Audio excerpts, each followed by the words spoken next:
Will the new government under the leadership of Prime Minister Narendra Damodar Modi last, or will it tumble down like a house of cards?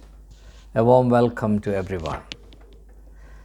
First of all, I'm not a prophet, nor do I have a crystal ball to read. Even if I had one, I wouldn't know how to read it.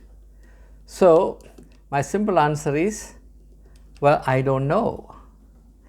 But having said that, I would also claim that to the extent that God in His mercy has given us some common sense, not too much of it, but a wee bit, we can put that to some use and say, well, it's possible to make a fairly intelligent guess. And that's exactly what we are trying to do. And I hope you have patience with making informed guesses. So rather than answer the question, will this government last? Let me turn the question a little bit around and say the question I want to address is, do I want the present government to last all of 5 years? My simple answer is yes. Emphatically, unequivocally, unambiguously, yes. I want this to last 5 years. This is not the time for me to go into the details as to why I think so. Rather, let me focus for the time being on what makes me think so and what makes me wish that the government complete 5 years. Well, the anxiety about the shelf life of the present government just formed. Portfolios yet to be allotted, even though the swearing-in has happened on Sunday. The reason why many people felt unsure about the durability of this government is the perceived inflexibility of the Iron Man of contemporary India, Sri Narendra Damodar Modi. Perhaps none after the Iron Lady of India, Srimati Indira Gandhi, who was extolled as Ma Durga, has had this kind of tough image, an image that exudes power, an image that actually bristles with administrative menace. And I use my words very advisedly, administrative menace. There's none that comes anywhere near him. I would say that he is a cut above even Mrs. Gandhi. So many argue, and argue with great conviction, that this man who has been used to autocratic style of functioning, who has never had the need to get permission from anyone to do what he wanted, never was in a state of having to explain his policies or conduct or priorities to anyone, who had his way all along, and who is not used to broking dissent, much less obstruction, and has not had the need to learn the saving grace of adaptability, the willingness to adapt to changing circumstances. How can he handle with efficiency a motley crowd of parties, a mixed assortment of parties, with hardly any ideological cohesion, to the extent that we have seen as yet, without even a common minimum program, and without, as everyone says, the personal grace to adjust to and be accommodative enough to the aspirations and the needs of others? How will such a man hold together this motley crowd of parties, disparate in every respect and desperate regarding their political future? So it looks a very tall order. I am not unaware of the difficulties involved in this, and still I am absolutely certain that this government will last 5 years, nothing less. The reason is as follows. The reason is precisely what other people cite as the reason for believing that the government will not continue. And the reason is Sri Narendra Modi himself. And that too, this might shock you, my basis for saying this with absolute confidence is the very trait that other people cite as a reason why this government will collapse under its own weight, namely Narendra Modi's strong and inflexible leadership and his Iron Man image and his capacity to radiate, as I said a short while ago, administrative menace. My dear friends, the pundits, the experts, the great wits of our time forget one thing. If a man seems to be made of iron in public, if a man seems to be absolutely inflexible, dogmatic, assertive, it also means that is also its very opposite. Very opposite. Now, Narendra Modi was a de facto elected dictator or elected autocrat simply because he perceived very clearly and unmistakably that he could afford to be so. And not only that, to the extent I know Mr. Modi, he is a result-oriented man. Whether you like the results he produces or not is a different issue. He is certainly a results-oriented person. Who benefits from those results is another question. You and I may have a difference of opinion on the matter. I do have this difference of opinion, and I do have anxieties. I have never hidden them, and I have articulated them in the past, and I'll continue to articulate them. But I will give it to him that he is a results-oriented person. He is not someone who will just sit and warm the seat.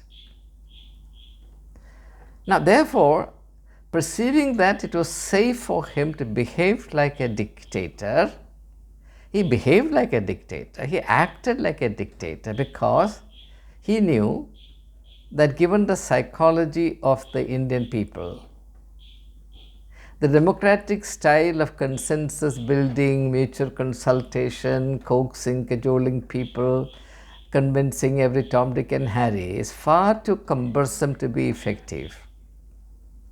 If this headache can be avoided, why not? I'm not saying it's the right thing to do. I'm only saying that this could have been the logic in Modi's mind. Don't get me wrong. I'm not saying that I fully endorse his line of thinking. But this is what he might have thought about. This is how he would have seen the situation. So he was very quick and clear in saying that not only that he could afford to be a dictator, but that he had to act like a dictator to deliver. Now, this also works the other way around. If he was quick in 2014, 2019 to see that he could afford to behave like a dictator and he had to act like a dictator, he is now very quick to see that he cannot afford to be a dictator and he cannot act like a dictator. Why do I say this? Am I just speculating? No, not at all. By now, in 24 hours' time, enough evidence has come to light. And let me just refer to a few of them so that this would carry conviction with you. First of all, how did Sri Narendra Modi conduct himself ever since the formation of this ministry? Actually, even before that, from the time he addressed his cadre in the BJP office in Delhi, he made a quick, very smooth and swift switch from Modi-Sarkar to NDA Sarkar. It was so smooth, it was like knife running through butter. Secondly,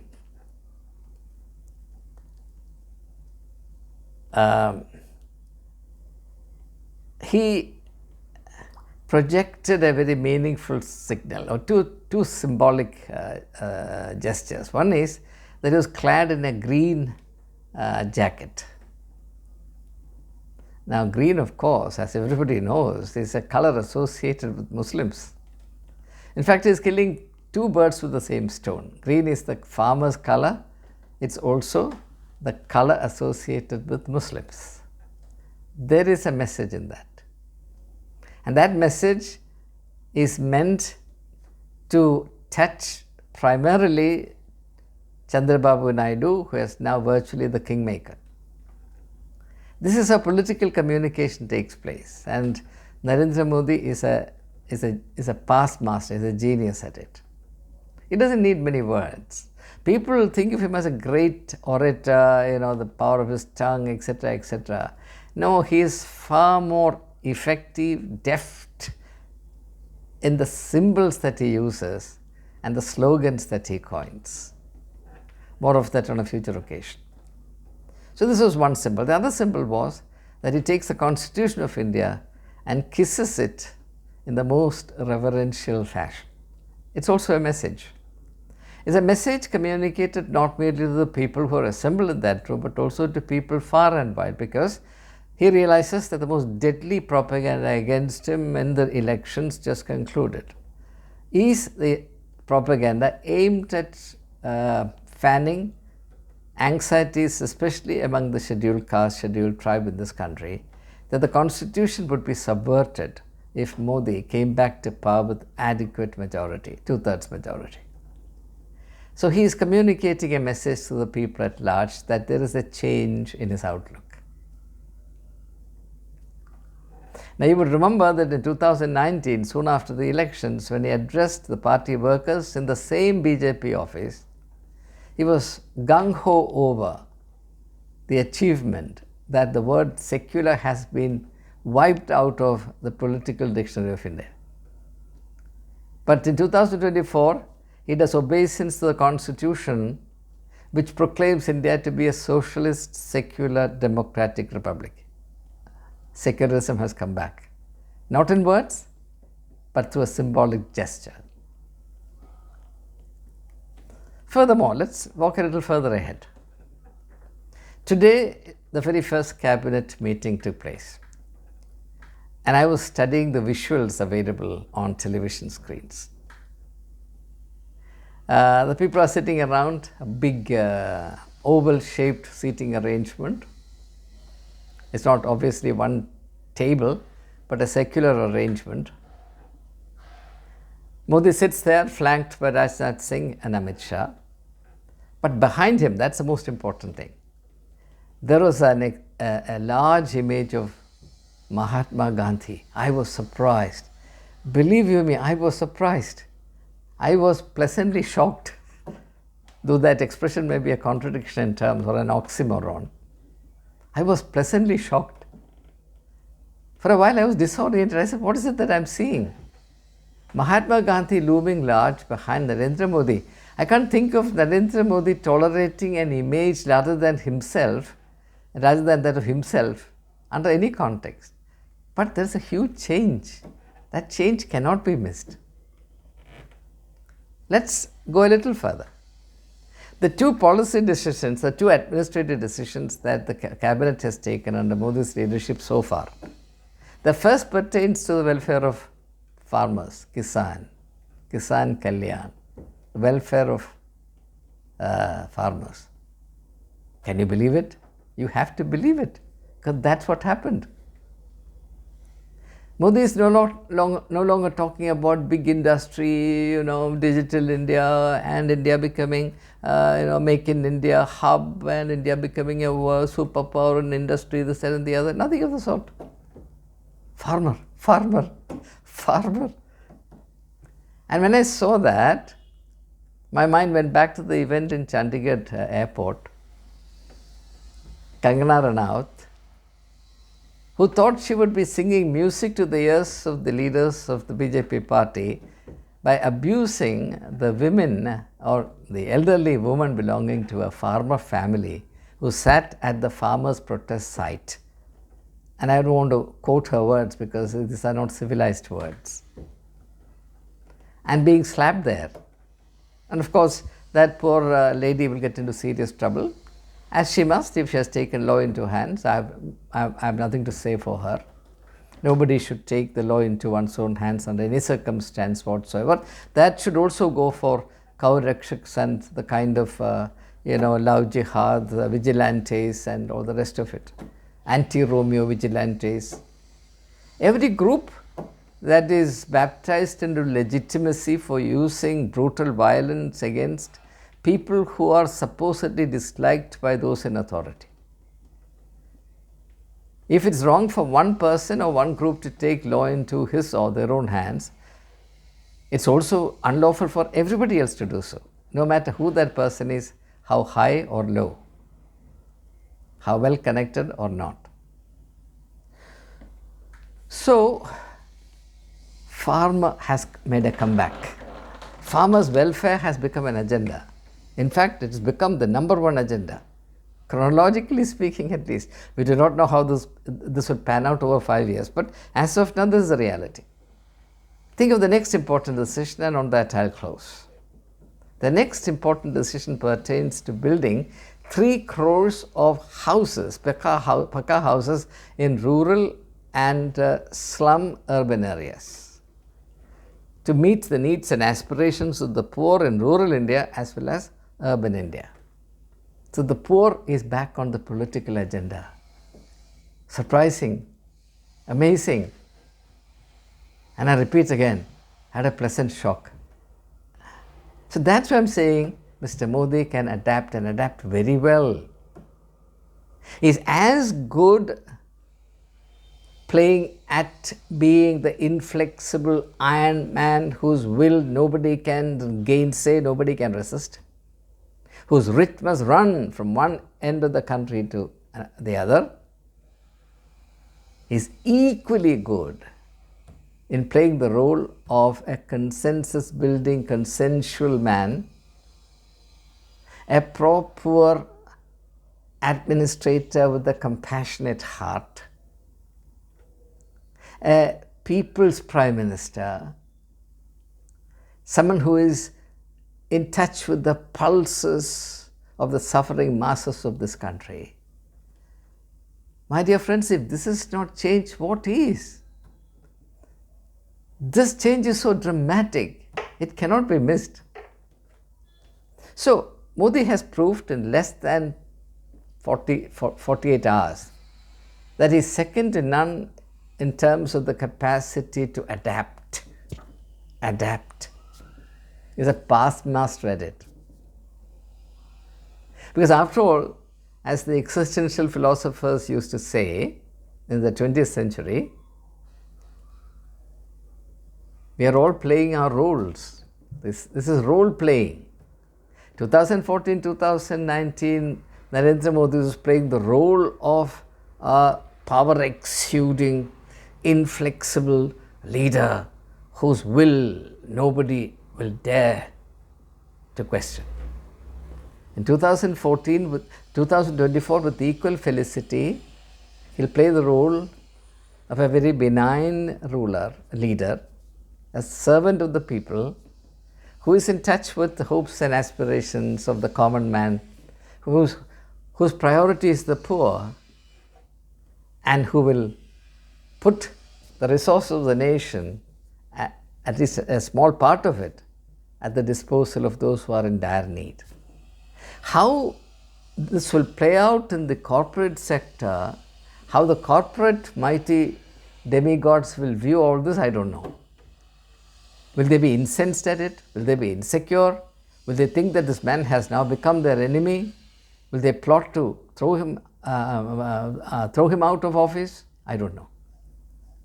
If Modi can also with equal felicity play the game of keeping the corporate demigods appeased, instead of minority appeasement, he has to do corporate giants appeasement, and do that very dexterously and very efficiently, and somehow so manage the whole affair that the enormous benefits that the corporate companies, the corporate captains used to enjoy and has enjoyed in the last 10 years is not quantitatively diminished, but continues in a hidden, masked fashion, so that people's indignation is not aroused. So this pleasant fiction can be sustained. There is a pro-poor Prime Minister who would decide policy matters keeping into account the political sensitivities of his colleagues, the fellow parties in the coalition government, to accommodate their hopes and aspirations and their political sensitivities and commitments. So, Sri Narendra Modi has already started walking the tightrope, and he's walking it quite admirably with great skill and efficiency. So there it is. And now a last word as to why I want him to continue for the next 5 years, for two reasons. One, I dread to think of the India Alliance or Indi Alliance forming a government in the present state, because they lack the cohesion it takes to provide effective governance. They're still not one group, no matter what they claim. I can't think of all of them, this Jing Bang lot, as one cohesive group. They're not. They have to grow into a state of organic unity. It will take time, at least 5 years. They should sit out for 5 years and learn to come to terms with each other. And if they don't, they will perish. The battle is not over. If they are not wiser for the experiences that they have gone through and they continue to sing the old tune, they will perish. And we will no longer be talking about the Indi Alliance. So they need time. The second reason is, I believe that Narendra Modi will now be more effective in serving the interests of the poor than most other people in the office of the Prime Minister, because it's a matter of survival for him. He has realized that sucking up to the billionaires of this country will not save him. They can give him only 22 votes. 22 big billionaires can give him only 22 votes. Oh, let's say they can give him 22 lakh votes. But that we have to think about 95 crores, 950 million votes. And Narendra Modi was actually cultivating 22 billionaire votes, risking the 950 million votes. And that indignation will never die out.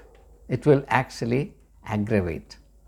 And it's reasonable to assume that the constituent members of the India Alliance will do everything possible to keep this popular indignation at least on a simmer, low boil. And therefore, Narendra Modi will be under a genuine compulsion to do all he can to keep this largest of all constituencies, the most numerous of all constituencies, the poor, the downtrodden, the marginalized, reasonably happy with him, It's not going to be easy, but he has to do it if he is to survive at all.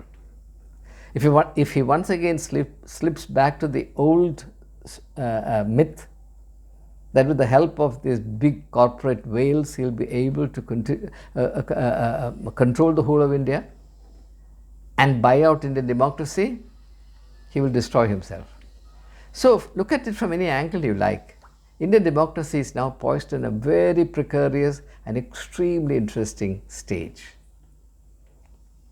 For one who is interested in doing political analysis, understanding the various forces that play in this political game, this is the most exciting period.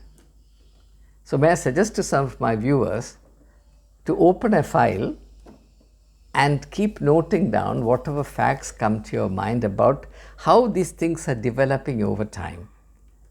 And without you knowing it, 2 years, 3 years, 4 years down the road, You may even want to write a book about it. Who knows? That's how I became an author. I'm an accidental author. I got interested in HIV/AIDS and I did a lot of work. The amount of work I've done in the field of HIV/AIDS, I cannot tell you.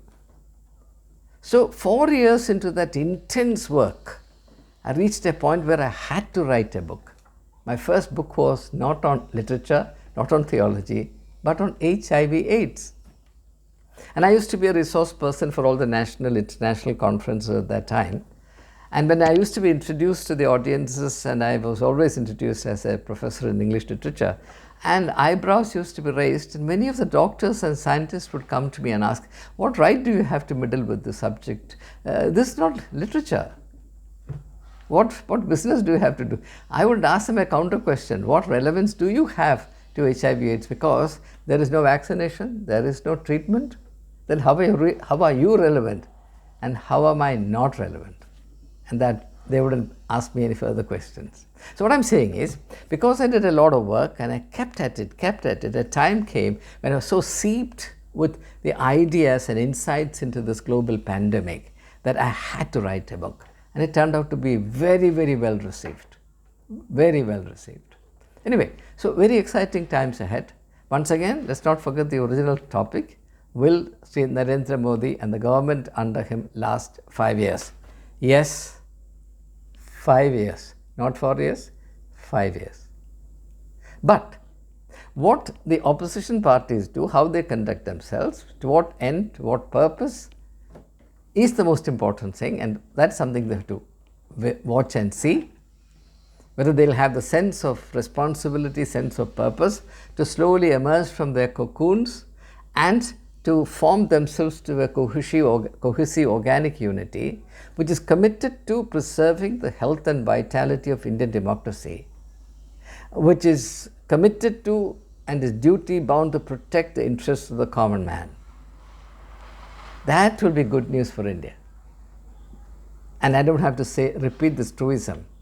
For a democracy to function in a healthy manner, we need a dynamic and effective opposition.